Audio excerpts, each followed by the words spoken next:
bhagavato arahato samma sambuddhassa.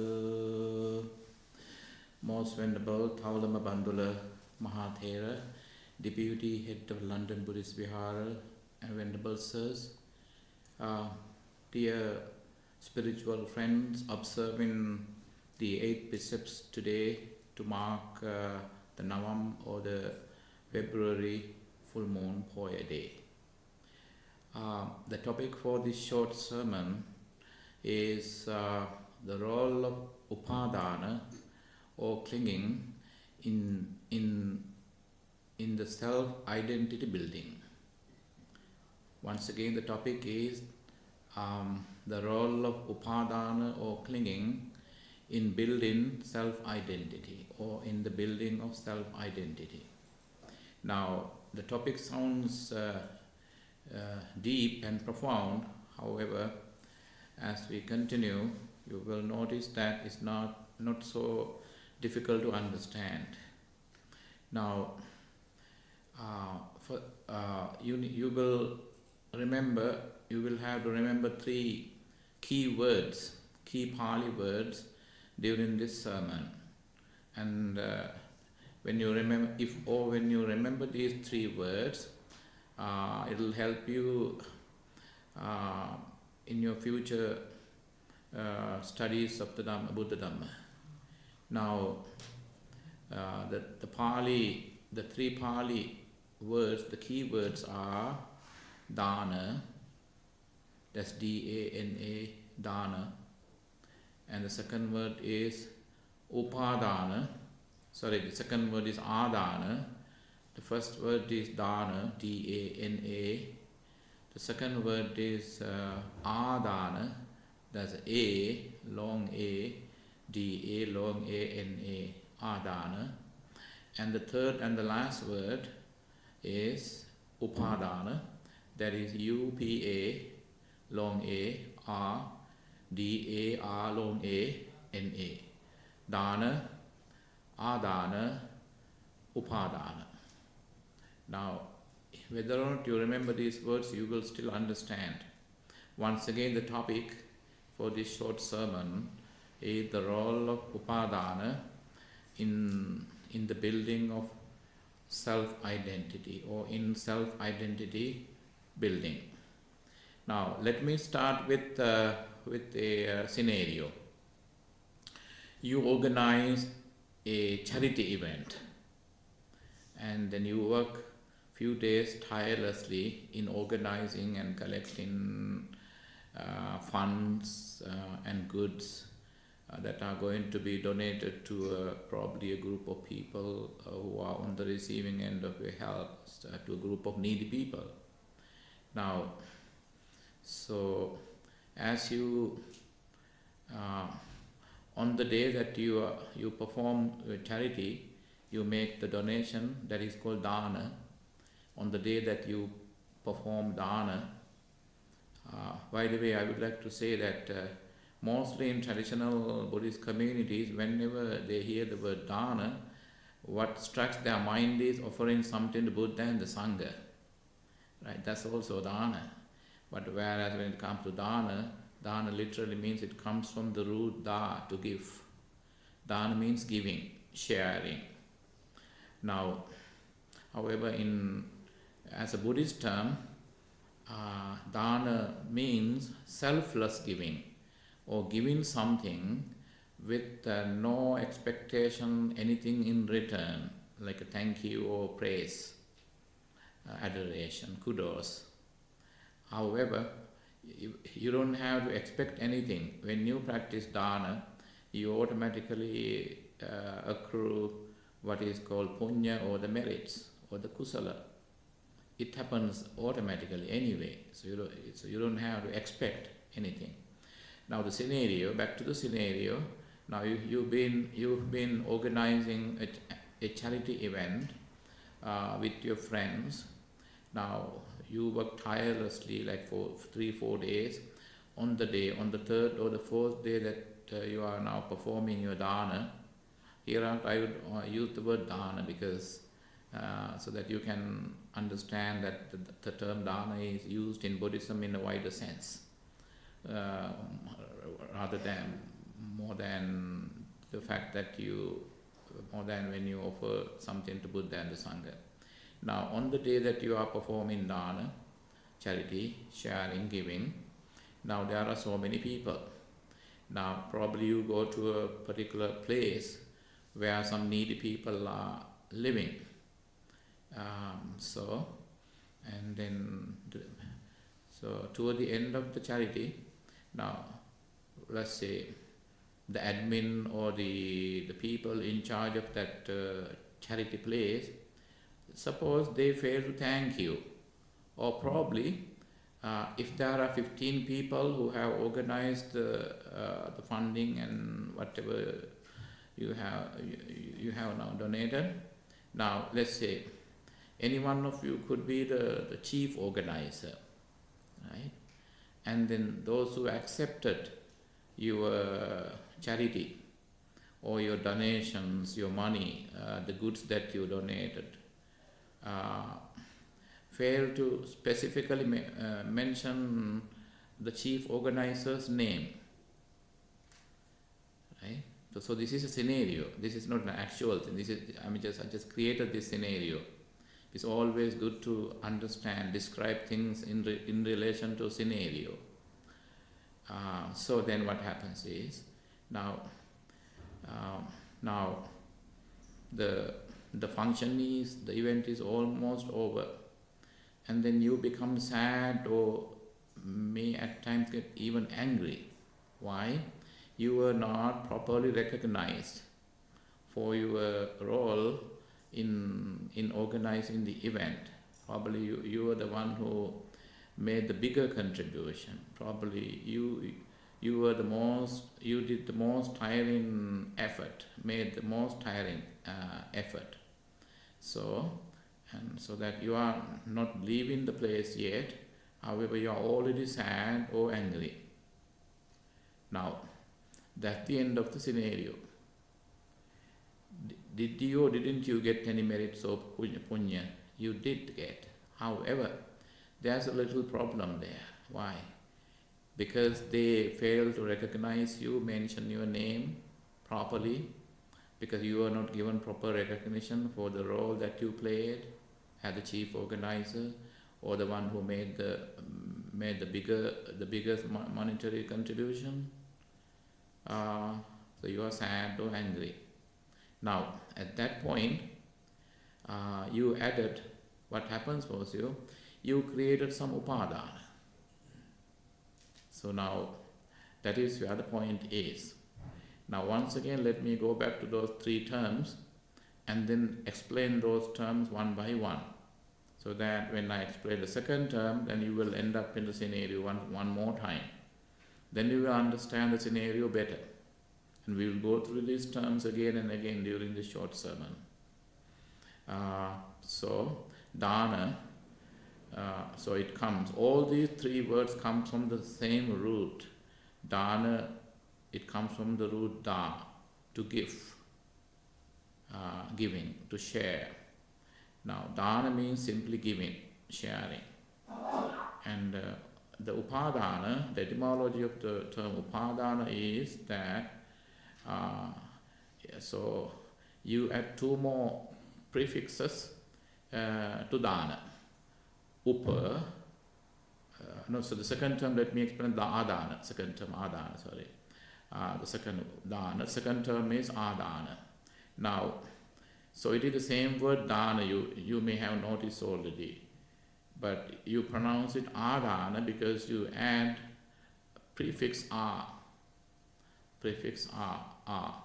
So, the prefix a simply means you are pulling something towards you. A literally means coming to you, coming towards you. So, something being directed to yourself, at yourself, coming to yourself, being driven to yourself, towards the direction where you are. Now, adana means that is the very opposite of dana. Dana is giving away, adana is pulling towards yourself. Pulling towards yourself. And so that as though you are saying that, oh, this is mine, I can't give this back, I change my mind, this is mine.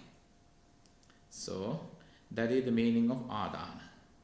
So dana is giving away selflessly. Adana is to pull it back. Sometimes you don't have to use the phrasal verb pull back. Sometimes if you give something and take it back, and that means pulling it back to yourself. You reclaim it. Or there are certain things you have never given to anyone. There are things, there are people, there are things that you don't own. But still, emotionally or mentally, you claim the ownership of those things. And that is also adana.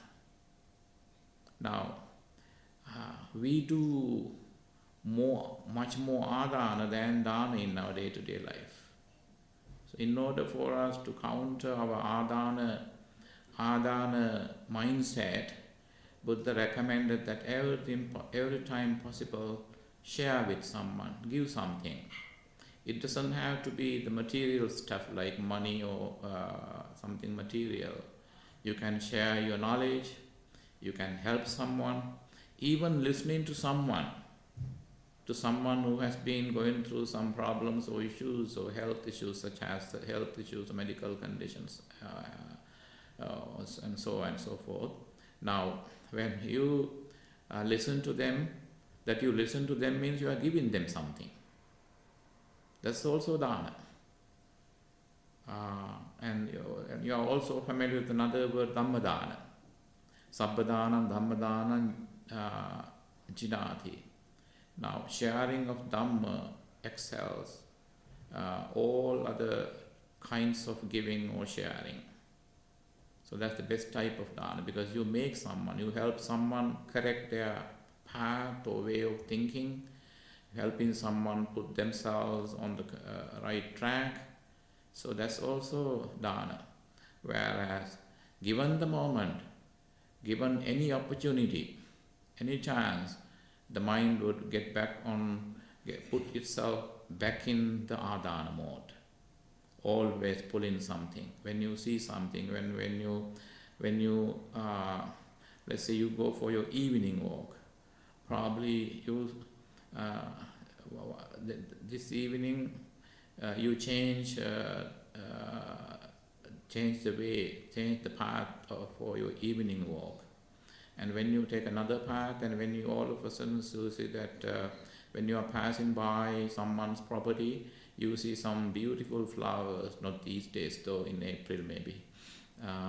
So when you see some flower blossom all over somebody's front yard, when you see those beautiful flowers, I like those roses, I like those carnation, I like those orchids and all these, then you think about that, okay, if it is better if I can grab all these flowers, it is better if I can at least grab some roses home and then take them home so that I can decorate my living room, or I will keep some in my bedroom, or I feel like, I'm smelling those flowers, they are sweet and beautiful and sweet smelling. At that point, what is that? That is adana.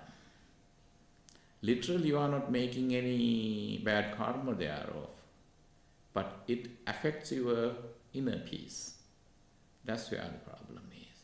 It affects your inner peace because it is a troubling experience. It can trouble you, and when you get back home in the evening, probably you may you will find yourself telling everyone in your family and say, you know what? I felt like I saw these beautiful flowers. Hereafter, tomorrow, I will take that path for my evening walk. Had I known that before, I would have never taken my whole path. From today onwards, and I will take that path because then I can I can see those beautiful flowers. Right? So that is adana. Because you pulled flowers towards yourself, not literally, but emotionally. Then what happens is, now the moment you see the flowers, you emotionally grab them. So you grasp them. There's another word for that's called grasping. Adana, another word for grasping. Now, since you start passing that place, now you gotta walk one more, half a mile more, or maybe another kilometer or so, and then now when you leave that place, now your adana is over. From the next moment onward, it's not adana, it's upadana. Now until you get home and afterwards, and until maybe for the next few days, over the next few days, or probably for the rest of your life, you will be thinking about those flowers, and you will have them in your mind. Now that is upadana, that's clinging. Clear? So that is upadana. Now, however, if you can stop adana from becoming upadana, so you can live a very healthy life. The problem that most people have, people fail to have inner peace, is that they continue with their adana and they let adana become upadana. Now dana is sharing, upadana, adana is pulling towards yourself, grabbing or grasping. You give something, and then you grab it towards yourself. Once you grab something, you keep it in your heart, in your mind, like forever. From that moment onwards, it becomes a burden to yourself. Now, since this evening, and so you will be carrying, every time you see a flower or another flower bed somewhere, or when you go to work and one of your colleagues or co-workers have brought some flowers for your boss, or just to leave them at the front desk, and when you see that, and then you will approach the very person who brought the flowers and you would, hey, you know what, I saw the same kind of flowers like few days ago when I was, if you saw those flowers, and you will feel like buying the whole property. And that the garden is so well maintained that I felt like that I need it, that I wanted it, like I already had it. Now at that, so then you continually play your experience. You replay your experience. The moment you start replaying that experience, and that is called upadana. Now that is where Buddha has given a warning sign. The warning sign is that ditte dittamattam. Once you see something, it would be advisable for you to see and then forget it. Mattang means you only see, and then you need to forget it. It is you merely saw it. Mattang means merely. You merely saw it, and then you may forget it, ignore it. Sute sutamatta, you heard something, then you need to convince yourself, well, I merely heard something, and that's it. However, most of us fail to do so, given the magnetic nature, given the beautiful or the attractive nature of the things. It could be a person, it could be people, it could be inanimate objects, it could be the nature, it could even be the beautiful clouds in the springtime. So I know some of my friends, now they changed their interior walls, they redecorated, and they in their house interior with blue and white clouds. I know a bunch of people who did that. So they got the motivation to remodel, not remodel, redecorate the house interior with the scenario, with that beautiful scene that printed on their mind. One big word, one Buddhist term is for imprint. Hereafter, you can remember that English term imprint also. Imprint. And imprint is something that you print on your mind, print in your memory. If you need another big word for that, sankharas, you are familiar with that, sankharas. Sankharoti. Sang means so based on different reasons, different conditions, causes, you create something, you make something. That is called sankhara. It's always there is lobha, desire, dosa, anger, and moha, delusion. So now, these are the three root causes of negative feelings, negative tendencies, as opposed to the three root causes of positive tendencies, positive thinking, like alobha, non-desire, non-craving, adosa, non-anger, and amoha, non-delusion. So you can very easily understand desire, because that's why you are now carrying that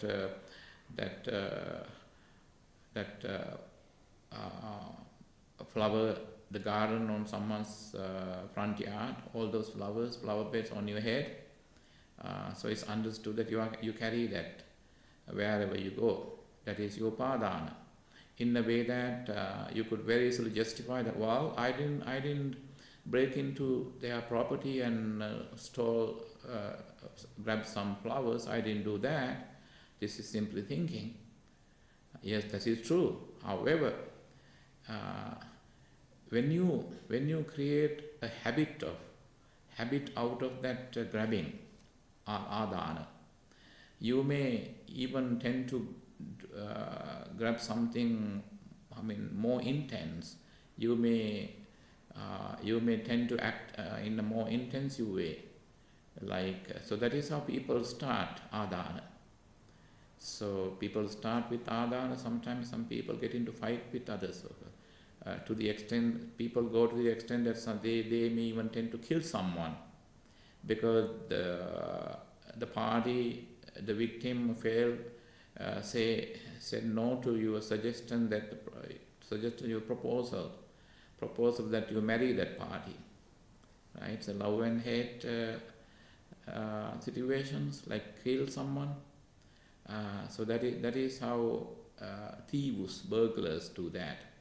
They always love someone. They have a lot of adana with someone else's property, and so that they can stand their own upadana or clinging, and they carry out planning to grab someone's property even by killing them.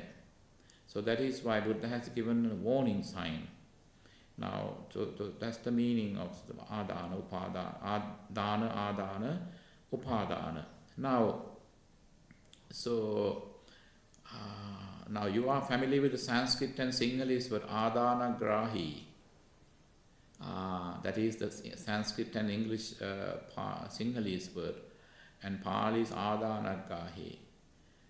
So that you grab something emotionally or mentally or literally.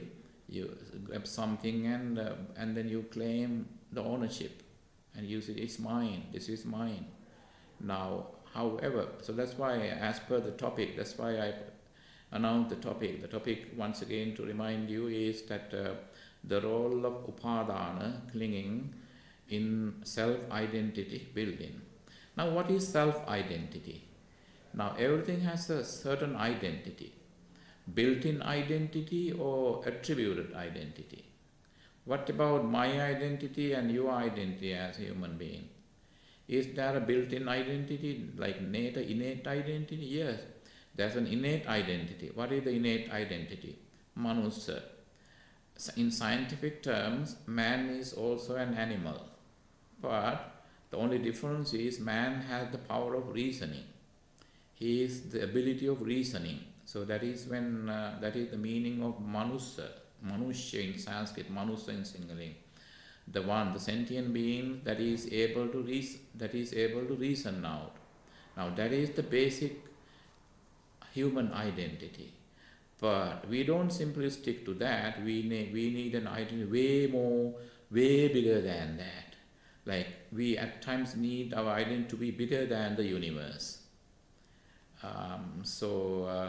If I ask you to define your identity, your self-identity, you would always say that it's me, this is mine. And most people are not happy with their identity.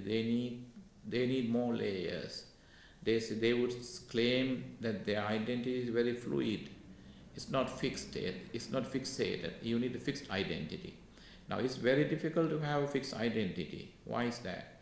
Now you could have your identity fixed. However, everyone would fail to convince the society, others, the kind of identity that you have. And actually that is when most people begin to suffer. People won't convince others what you are. When they fail to understand or when they ignore your description of self-identity, and you may fall out with them, you may break up with them, and you would say that, you may even yell at them, scream at them, say, you will never get what I am. And people do that.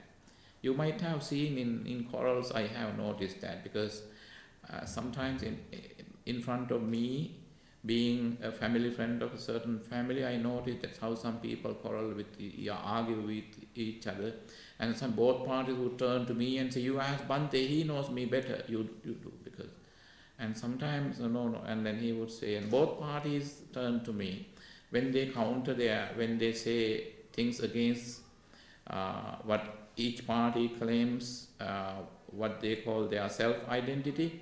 Both parties would turn to me, and they would turn to me for reconfirmation, thereby putting me in an awkward situation. So then what I would do is I will talk to both parties in separate sessions. Actually, that is what we do in counseling. When there are couples come in for counseling, the whole family would come for counseling. Some people quarrel with their identity.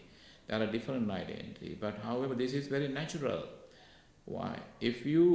When you think about the unsatisfactory nature of your unsatisfying nature of your self-identity, it's quite natural.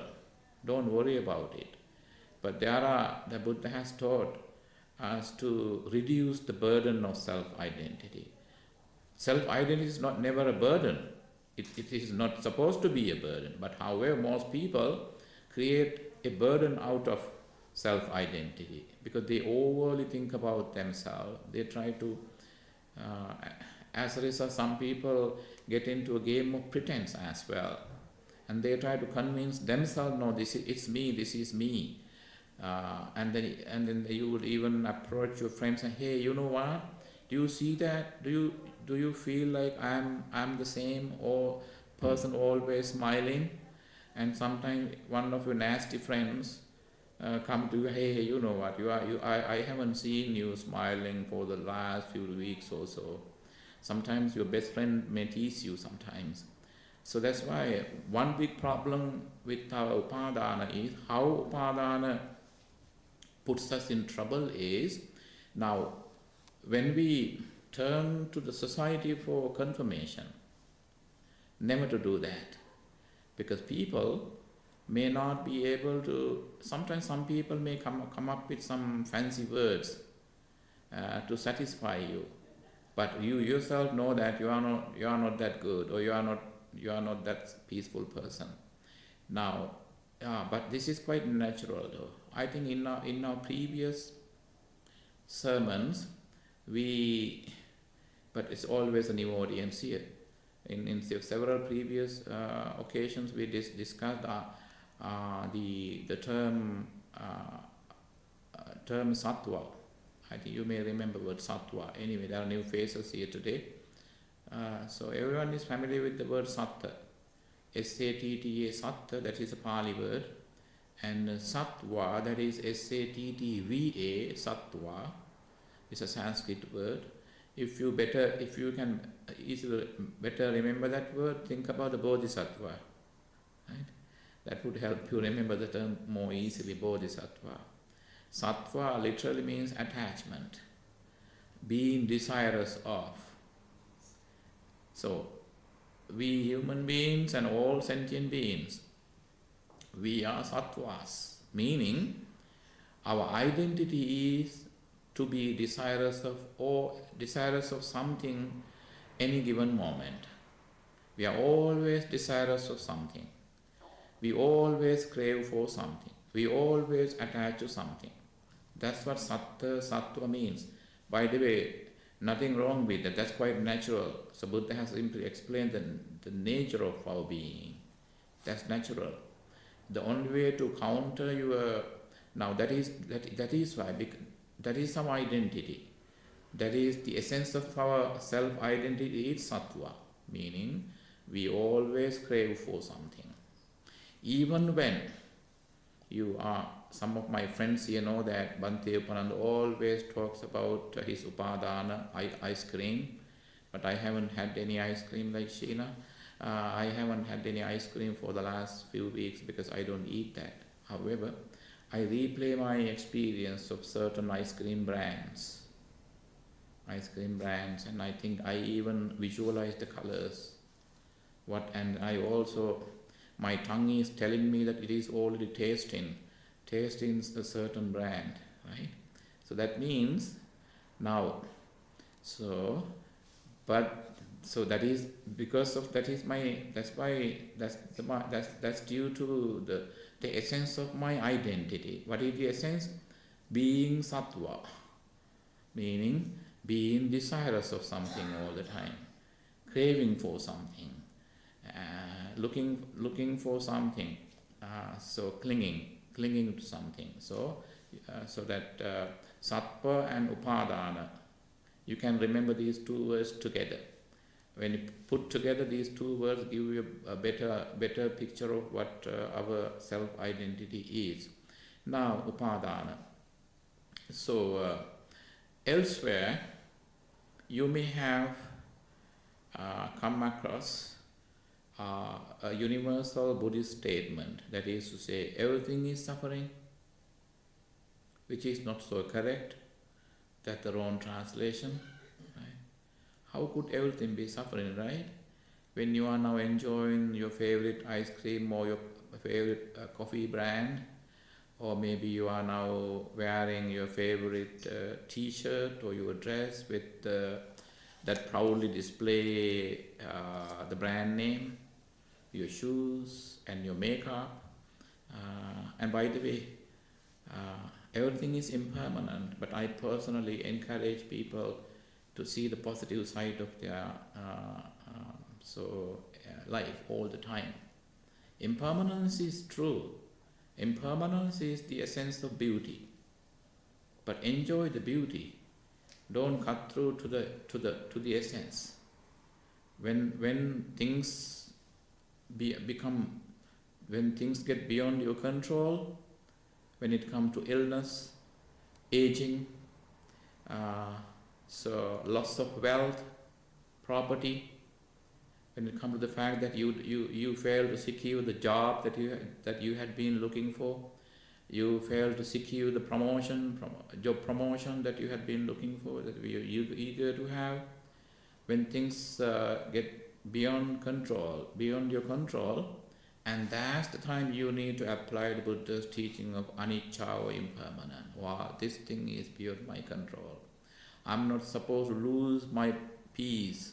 I'm not supposed to sacrifice my peace or my satisfaction that I have derived out of other things that I have achieved. There are so many other things that I already achieved. It could be minor, smaller achievements, but still, don't sacrifice your small achievements in the name of a bigger achievement that you fail to achieve. So, and the statement that you always hear, everything is suffering, but actually the statement is not so accurate, that's not correct. The correct so is that Sankittena Panchupadana Dukkha, Upadana. Now, Upadana, what creates Panchakanda? That's the point with the five aggregates, so our body, our self-identity. I know you have listened to like hundreds of thousands of talks on the five aggregates, Upadana, Panchakanda, so I'm not going to touch on that. But one thing is here, there are five areas, five aggregates that build our identity. Forget about the five aggregates now. Just only stick to word and identity, selfhood. Now, upadana. Now, so the problem, everything is not the problem. It's not suffering. It's not that particular everything that brings you suffering. It is the very upadana or clinging to whatever you see that brings you dukkha, suffering. Remember the term upadana kanda dukkha. Kanda is your selfhood together with anything in the nature, and as long as you have clinging to, as long as you maintain upadana mindset for those things, you may continually encounter dukkha. So you eat an ice cream, once you eat it, and you are done. Now, and the next time you eat an ice cream and you don't get your favorite brand, you get a less expensive one, even though it is equally expensive, but that's not your brand. Why? Then let's say if you are a child and your parents buy you different and say, honey, that brand is over today, it's not available. To the vendor says it's not available today. Let's try this one, this is also good. And while trying that ice cream, the child would make a face. Show how sad he is, and he would do that. Okay, I don't like this one. The problem is with the brand. Actually, at that point, the child is not consuming ice cream. He is consuming the brand. It's two different things. A brand is something that is fancifully and professionally created concept for us. So we are always get deluded by concept. That's where the moha is. Moha. Now, so then what happens? Even if you fill your tummy with ice cream, but still you are worried. Why? And then if I ask, well, you know what? It's not my brand. Then why did you eat so much? Well, I wanted to eat ice cream, but still it's the brand. And that time, with your tummy full, it's completely full. But still you are kind of sad. Why you are kind of sad is you ate a lot of ice cream. However, it's not your brand. Now, and that direct us to another couple of terms, but those are not key terms though. They are not key words, because I'm just simply using these terms to describe the teaching behind those terms. Now, ahankara. Probably ahankara. Kara is making. It comes from the root kru, to make. Ahang means me, I am, I. Ahang in Pali means I. Kara means making. We are always in the making and remaking of I. Ahankara. Now, especially in Sri Lanka, I know. In Sri Lanka, let's say when somebody got a new job or got some money and now dress up very fancy and so attractive and then so that, let's say, and then so you are dressed up very nice, very fancy, you are very attractive, and so that you smell so good. People at a distance can feel how good you smell, and then and so that you are now strolling down the street, going to work or going for a party, and people who see you going there, look at that person, see her ahankara today. That means, see how proud she is. in layman's language, ahankara means proud, but actual meaning is making or remaking the I, rebuilding the I. You are a different person today. You are honestly proud of your position now.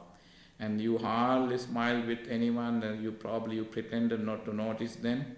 Not you, man, that's the way I'm saying in English, right?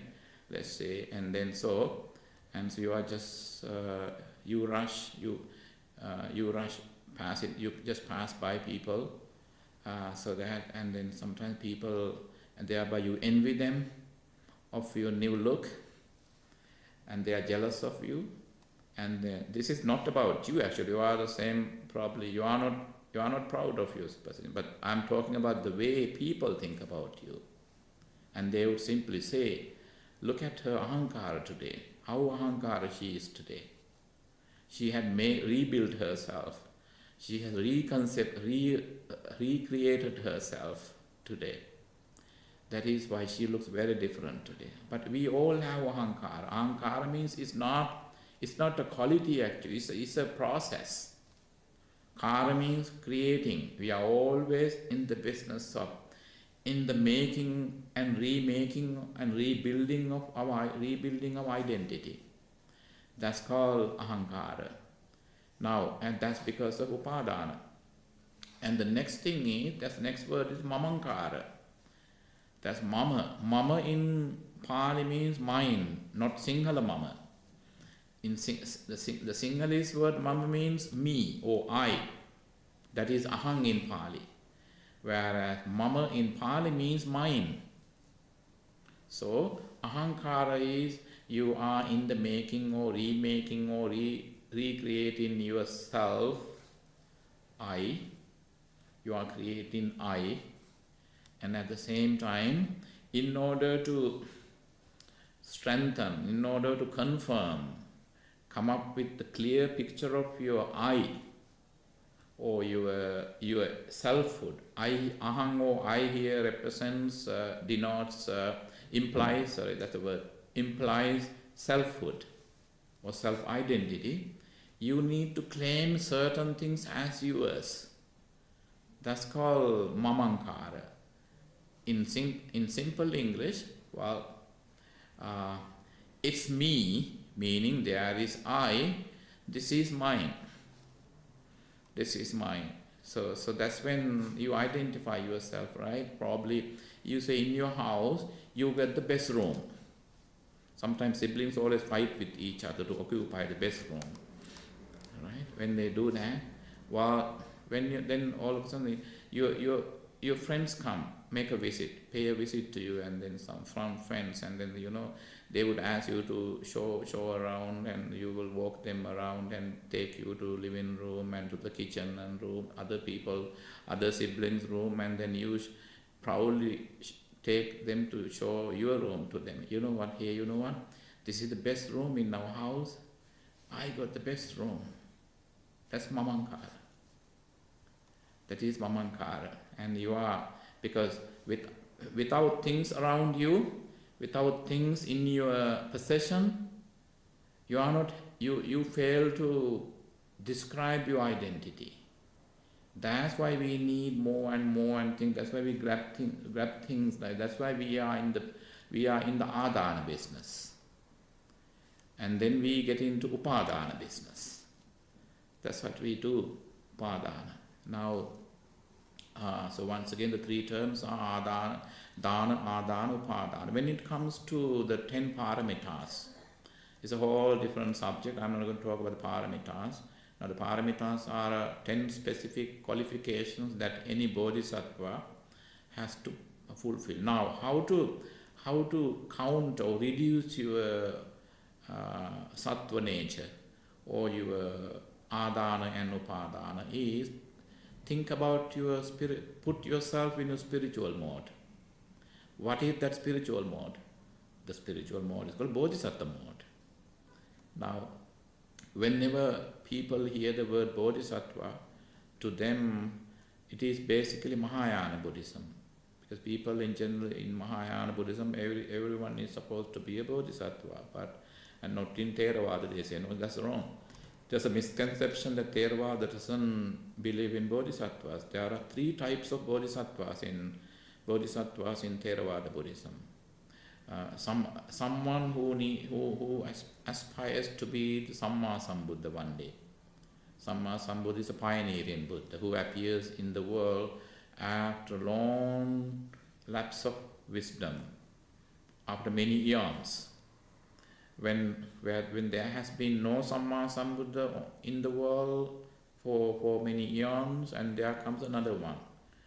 So it's a Samma Sambuddha, and he's the pioneer. He pioneers the rediscovery of the truth that remains obscured by avijja or ignorance. Now, you can be a Samma Sambuddha. That is the first type of Bodhisattva. The second type of Bodhisattva is Pacceka Buddha. Pacceka means Patiyeka, leading one way. There can only be one Samma Sambuddha at a time in the world. But there can be hundreds, few dozens of some Pacceka Buddhas at a time in the world. I think according to Isigili Sutta, I guess, there are 500 hundreds of Pacceka Buddhas living on the Isigili Pabbata. Pabbata means mountain. There can be Pacceka Buddhas. Pacceka Buddhas they are way higher than Arahats. However, they appear in the world in the absence of a Samma Sambuddha. However, they are kind of Buddhas. They are called Pacceka, means they got themselves enlightened, but they are not in a position to enlighten others. They are called Pacceka. But still people can use them as a punyaketta or a merit-making mechanism.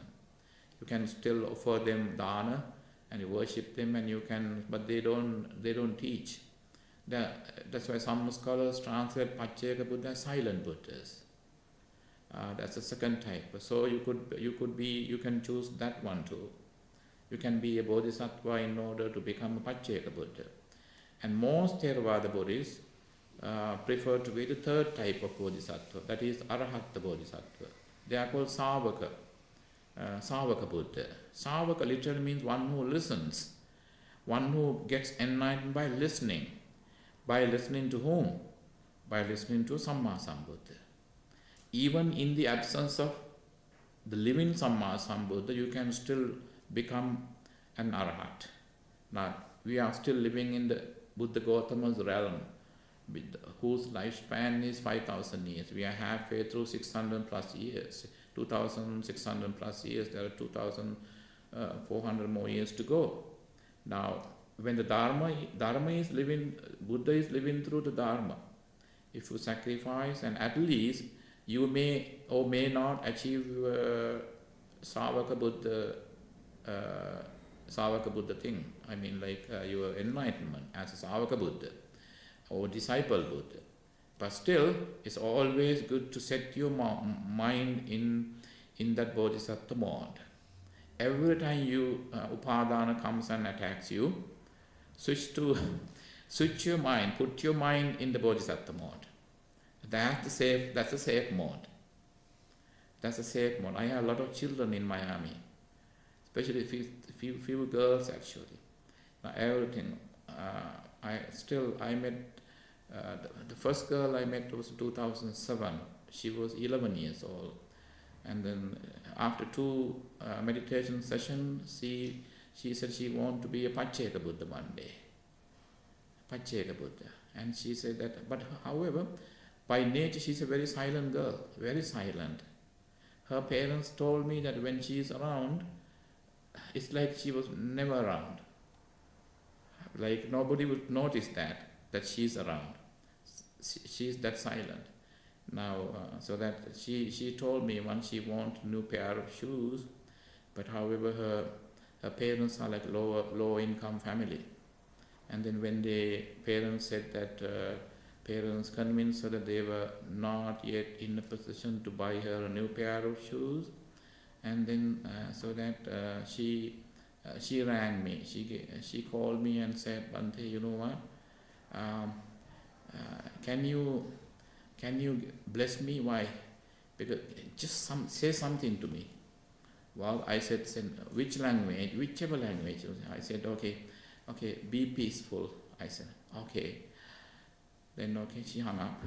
And later she told me that I really wanted some blessing because I was too stressed out. Myself was too high that I failed to put myself in bodhisattva mode. After my blessing, and then she called me, probably 2 hours later, she called me back and said, well, now I put myself in the bodhisattva mode. She said how beautiful it is. Everyone can do that. Now, most of some people from different backgrounds, especially from Sri Lankan backgrounds, and they have asked me a lot. They very often ask, when I ask them, they always claim that their ultimate goal is nirvana. However, when I ask how, well, that's nirvana. How? Well, is there a way? How? Yes, there is a way. You need to choose which bodhisattva type you need. When you don't know clearly, how could you put your mind in that mode? You need the bodhisattva mode for Samma Sambuddha, in aspiration of Samma Sambuddhahood, or you want to put your mind in the bodhisattva mode in aspiration of the Pacceka Buddhahood, or you want to put your mind in the bodhisattva mode in aspiration of the Savaka Buddha mode, Savaka Buddhahood. Which one? And most people they anticipate being able to become a Savaka Buddha or Buddha by listening here, meaning to get enlightened in the company of the Buddha. But however, in case you achieve Sotapanna in this very life, and then you will complete the rest of the process within the next 7 lifetimes. Sotapanna. Try to be a Sotapanna. Probably next full moon also we will talk about Sotapanna. I am planning to, if I am here, if or when I am still here, we will have another sermon on that. But today I really want to let me wrap up. So today's topic is the role of Upadana in self-identity building. And then you also learn 3 words: dana, that is giving or sharing, giving away, and adana, grabbing or grasping. Grasping is a better word. Giving and then grasping, and then upadana, clinging or grab and then you keep it for yourself. Upadana, giving away, giving, grasping and grasping and keeping it in your head. Claiming the ownership. Those are the 3 words. So dana, upadana, adana and upadana. And then what really brings us suffering or dukkha is not the things, but the very clinging to things. That's why upadana. Things are not something becomes a source of dukkha given the way you look at that, given the way you grasp it, given the way you approach it. So if you can practice, if you can stick to Buddha's advice, that is to say, ditte dittamattang sute sutamattang, when you see it and you merely saw it and you forgot it. Sute sutamattang, you merely heard something and then you forgot it. If you can let go of what you saw, and if you can let go of what you heard, so that you can minimize, you can build a new counter habit. You can build a habit against upadana. That's called anti-upadana habit. You can build that. But in order to achieve that faster, first meditate, practice deep breath for a couple of minutes. Just like that little girl in Miami asked me for a blessing. And then do some deep breath, clear your mind of any negativities, and then think about your aditthana, your aspiration of your bodhi, which type of bodhisattva you are, and then relate. Look at your upadana by comparing by comparing it with your bodhisattva path. Now this is called Buddhist spiritual practice in daily life. But make sure that you first choose a path, which grounds you need, which grounds that you want to achieve your enlightenment. And even if you don't get enlightened in this life for the next thousands of lifetimes probably, but you'll still be safe. Why? You will keep yourself prepared for in case you come back as another Samma Sambuddha, in case you fail to achieve enlightenment in the near samsara. And then, but you will keep yourself qualified for the moment. And then that moment that qualifies is called Khana Sampatti. Dullabha Khana Sampatti. Rare is the Khana. Sampatti means achievement or treasure, wealth. Khana means Kshana in Sanskrit. It is Kshana, I think it is a Sanskrit ancient Indian time measurement. Way to measure timing. So Khana is probably nowadays in scientific terms you talk about a split of a second, a nanosecond. There's even a smaller time unit, smaller than nanosecond. However, in layman's language, when you encounter a Buddha, when you see a Buddha, you only listen to him, to a Buddha or someone, another enlightened person or someone. Sometimes it doesn't have to be an enlightened person. When you keep yourself qualified, when you train your mind to keep in that bodhisattva mode all the time, the moment you hear some Dhamma, in a split of a second, you achieve Sotapanna, you become fully enlightened. That's called Khana Sampatti. And Buddha says this is really rare in the true sense of the word. Now, we always determine or think about our achievements and happiness of our life in terms of a century. While if I can live over a century, then I'll be the luckiest one in the world, some people say. Or maybe you always think about your happiness, achievements in terms of timing. For example, years, a century, decades, years, months, weeks, days, minutes, seconds. What about split of a second? If you understand something in a split of a second, that's when in English you say, when you hear something and when it makes a sense, you say, oh, it hit the nerve. Right? You say that in English, it hit the nerve. And that's Kshana Sampatti, Dullabha Khana Sampatti. So you can get that very easily. Don't expect, don't wish for that. When you train yourself, put yourself in the bodhi mode, bodhisattva mode, given the type of bodhisattvahood that you have chosen, and then when you put your mind against upadana, that have always brought you suffering to this moment, and then you will feel relieved and safe. Thank you very much. So that's the end of the sermon today. My time is up. Now, in case I gave you at least some knowledge, I would be very happy. I'm so happy that you benefited from it. However, I wish that you remain healthy and safe, and so that you can continue to practice your Dhamma. May you be well, happy and peaceful. Thank you very much. Okay.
was warmer earlier.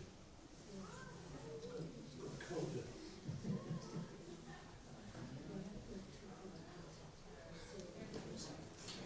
Yeah, no, it's fine.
Please sit down. We family members can sit in front.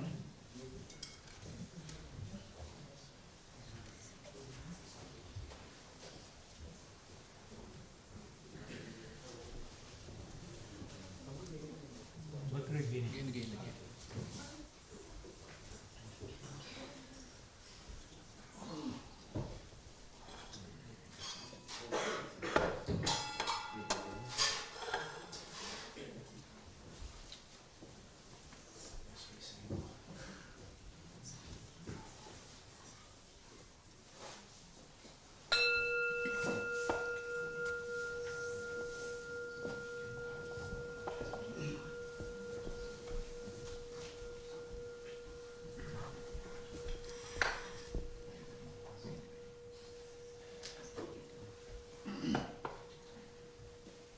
Okay, let us say sadhu, sadhu, sadhu.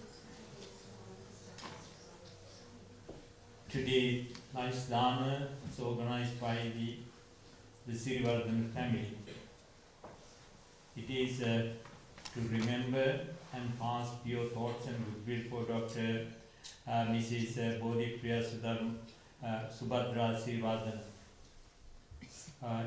She was a loving wife of the late Mr. Herbert Sirivardhan and beloved mother of Vajira, Janaka, Anoma and Sanjay. And also she is a cheerful grandmother of Nandita, Ajita, Rasika, Priyanta, Ben, Ruby, Malini, Herbie and Vincent. And also she is a great grandmother to sister T. His great grandmother. And she was sister, teacher and friend to so many. She passed away peacefully a year ago on 22nd February 2023 at the age of 94. So as Buddhist monks living in the London Buddhist Vihara, we can remember her very well, because she was, in a way, she was a teacher to us, and also she was a mother to us, and also some of our venerable monks in Sri Lanka, they call her as Subhadraka. So she was very helpful, and also she worked for the London Buddhist Vihara Dhamma School for many years, teaching Sinhala for the children. So we remember her with love and affection today. And Anuma has written this description of all this nice thing. You have arranged it nicely. So, Mrs. Subhadra Sirivardhan was born in Gaul in December 1928. Her mother was Enkalthina Samar Singh Disanayaka and her father was Surya Guda Sumangal. He had a long and accomplished professional life as an educator in all levels, both in Sri Lanka and in the UK.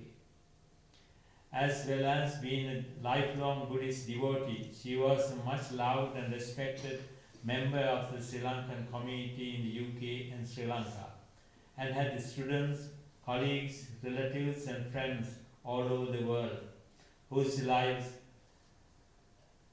she enriched with her teaching of Sinhala, English, Sri Lankan history, and Buddhism.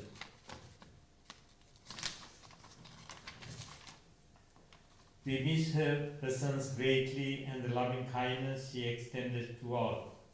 We all remember her with deep love, respect, and gratitude. We would also like to remember other beloved parents, relatives, and beloved loved ones who have passed away.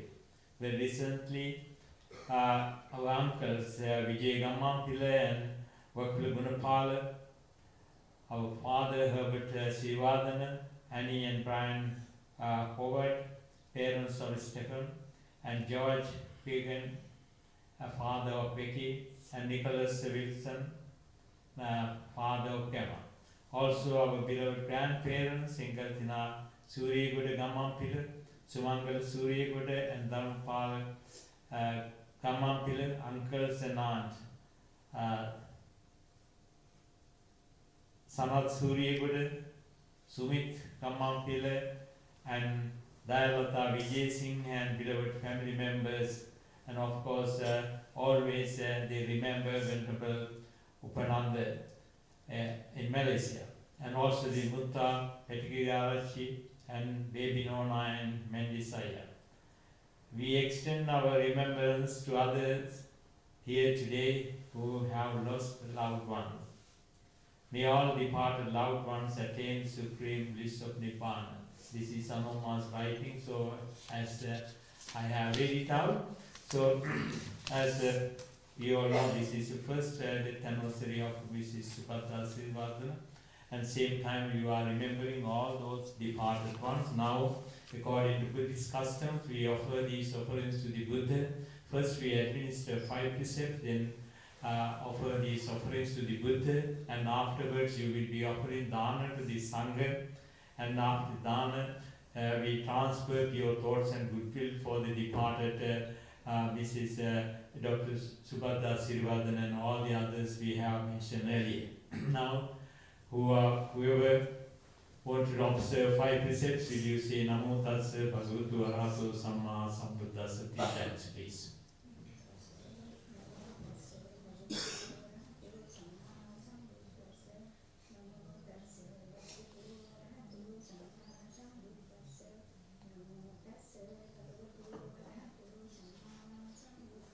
Buddham saranam gacchami,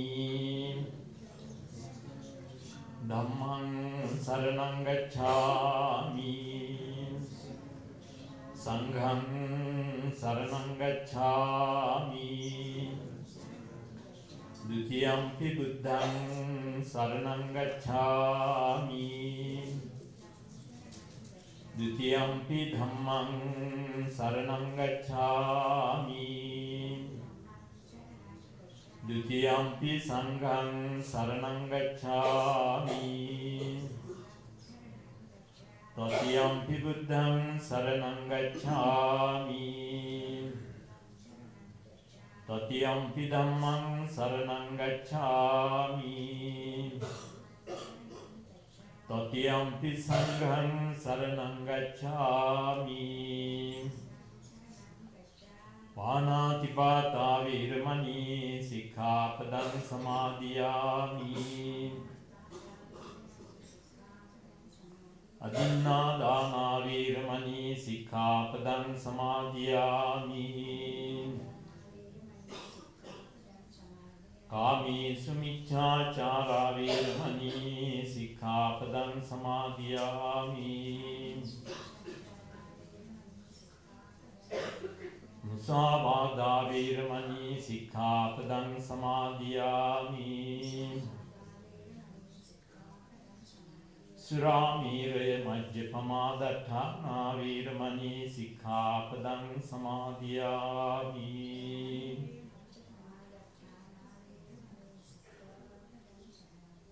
For this religious service today, we have Most Venerable Dr. Dedunpiti Upanandanayak Thero and Nepali Panyasara Thero, and also the Sukhitvano Thero. Venerables are here today. So we are going to offer these offerings to the Buddha, reciting Pali stanzas, thinking that may these offerings go to the Buddha. May the merits accrued by these offerings be with your departed one. As loving children, you are remembering your loving mother, Dr. Subhadra Sivadana, and also may other departed ones also receive your good thought. May they enjoy these merits. May they be well and happy wherever they are now, including Mrs. Subhadra Sivadana. May we all attain the bliss of Nibbana with these thoughts. Let us recite these stanzas.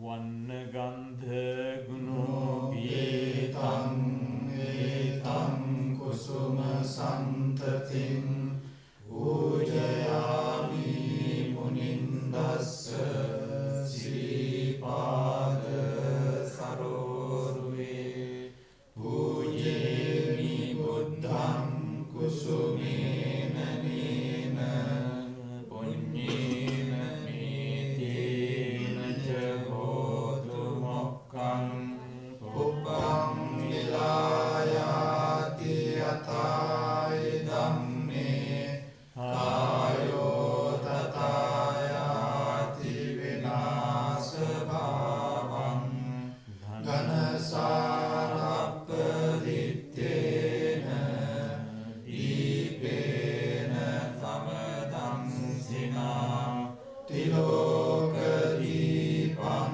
sambuddham Pujayami tamonudam Gandha sambhara yuttena Dupena ham sugandhina Pujaye pujaniyantam Puja bhajana uttamam Sugandham sitalam kappam Pasanna maduram subham Paniyamitam bhagava Patigannatu uttama Adivasetu no bante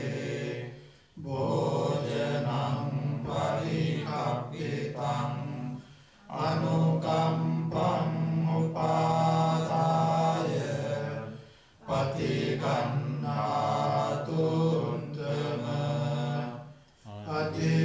Adivasetu no bante Sabbang saddhaya pujitam Anukampam upadaya Patigannatu uttama Vandami cetiyam sabbam Sabbakami supavittitam Saririka dhatu mahabodhim Buddha rupam sakalam sada Kayena vaca cittena Pamadena maya katam Acchayam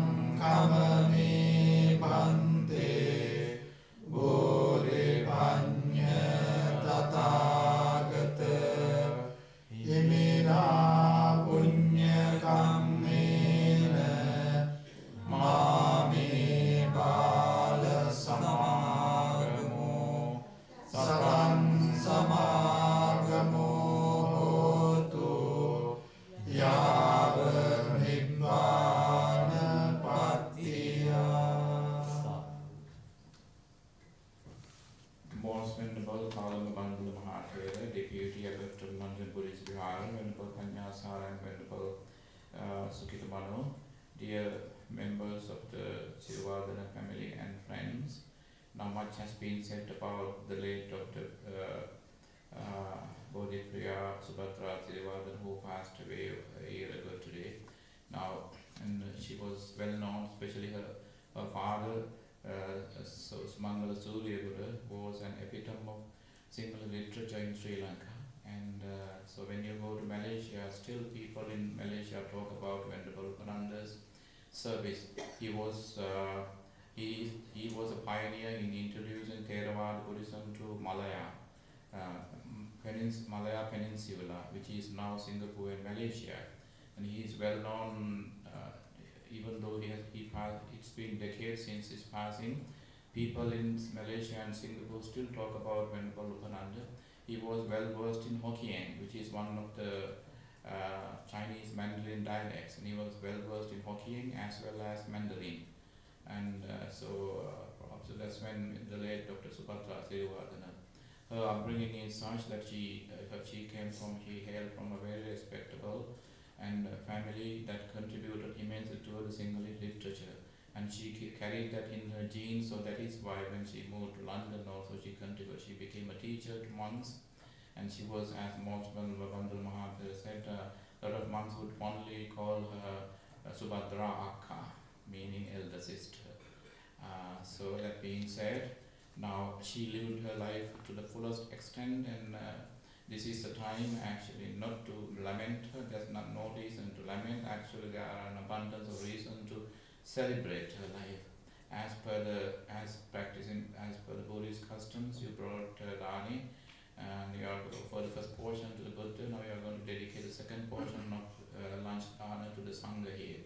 There are 4 monks present. However, whenever you make offerings in the Buddhist spirituality, you don't count you never go for a head count.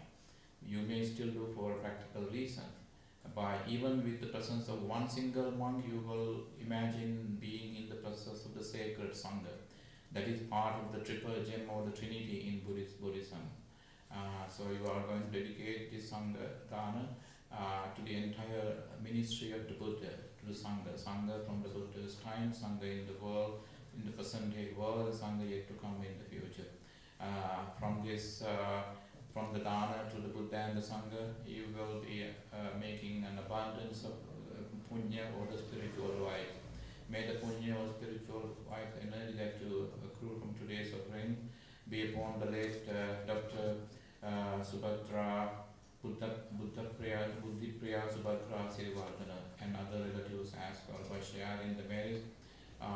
May she be well, happy and peaceful. Definitely, as a practicing Buddhist, definitely she had chosen her bodhisattva path, what she wanted to be a Samma Sambuddha or Pacheka Buddha or Narayan.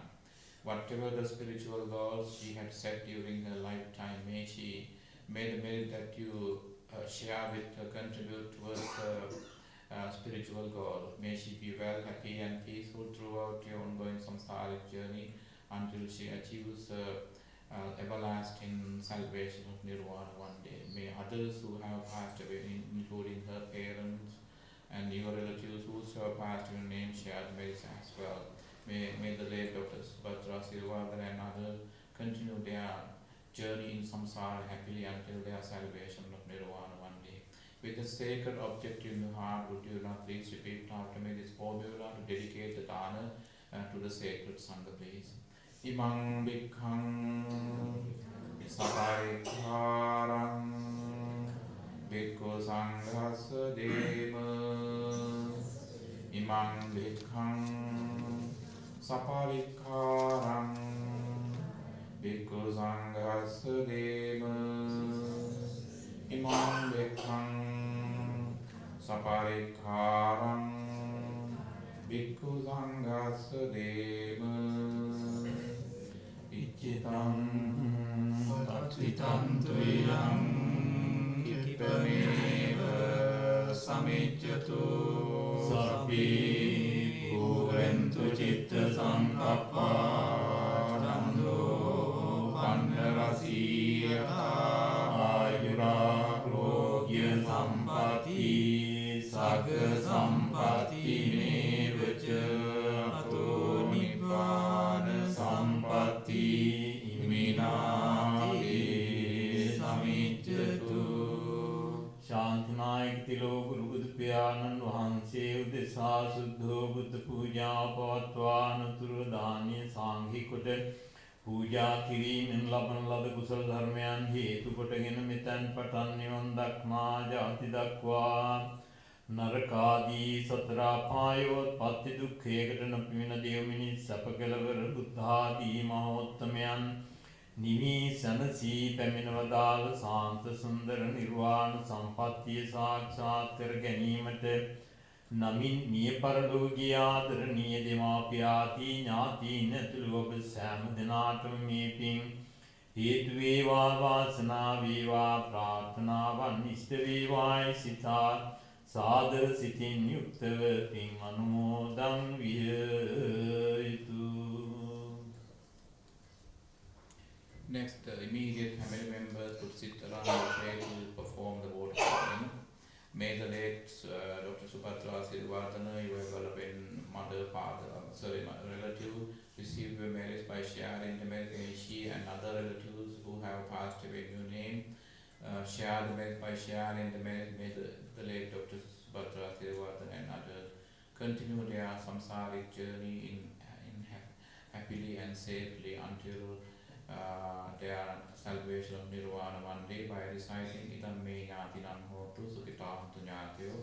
Few relatives can hold the jar full of water and perform the water pouring, whereas everyone can join them reciting idam me ñātinam hotu. You can join everyone by shoulder, touching shoulder, because there's no room for everyone to sit around. Okay, shall we recite and start pouring? Idam me ñātīnaṁ hotu sukitā hontu ñātayo. Idam me ñātīnaṁ hotu sukitā hontu ñātayo. Idam me ñātīnaṁ hotu sukitā hontu ñātayo. Yatā vālivaha pūrā paripūrenti sādaraṁ eva meva ito dinnam vetānaṁ upakappati unnami udakam vattam yatha ninnam pavattasi eva meva ito dinnam vetānaṁ upakappati citam pattitam tuiham kippameva samicchatu sabbe purento citta sankappa chando panna rasiyata manijoti raso yatha.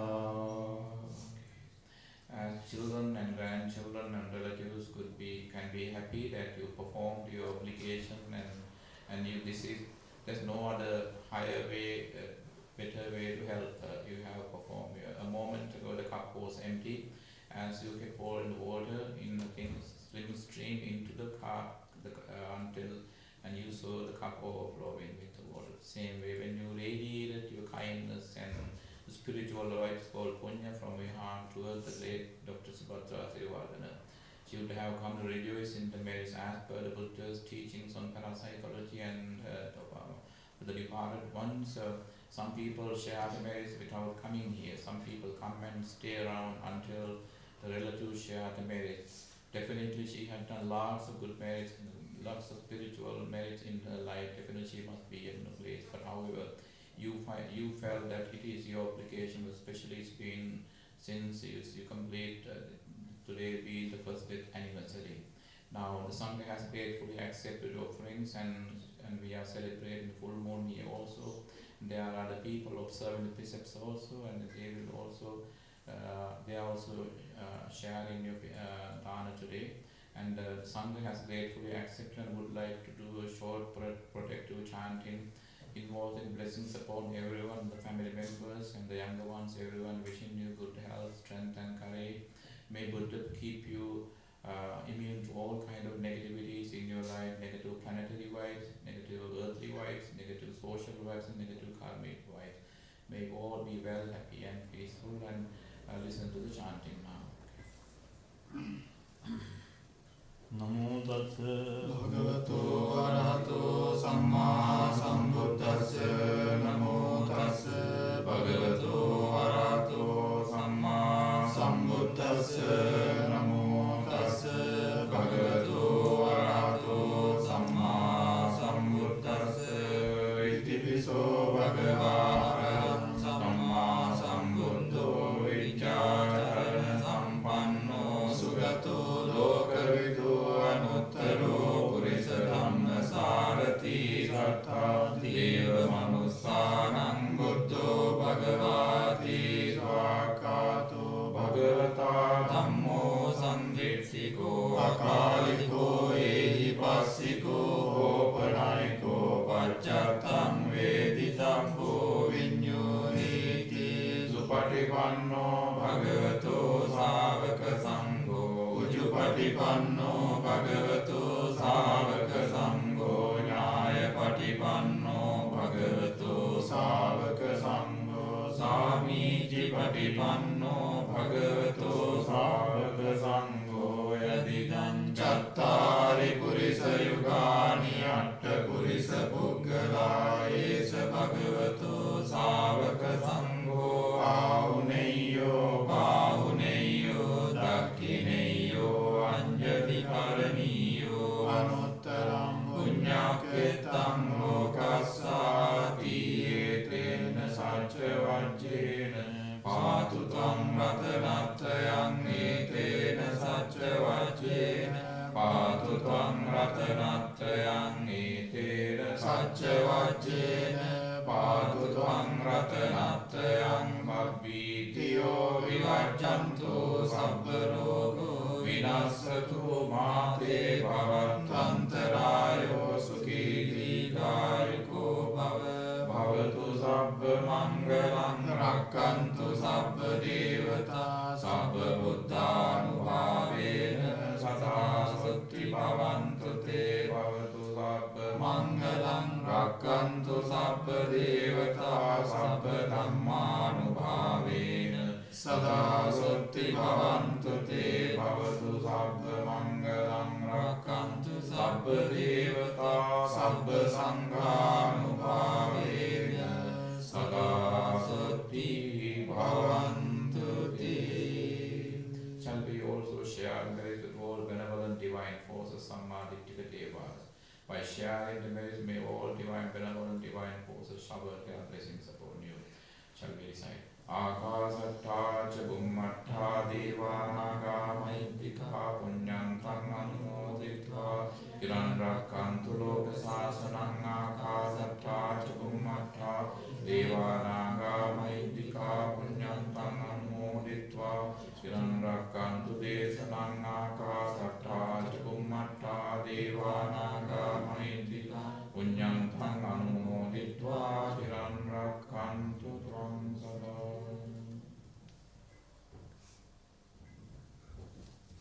With that chanting, we conclude our Dana ceremony. Now you can arrange Dana for the monks and also the people, the diapers who are observing the precepts.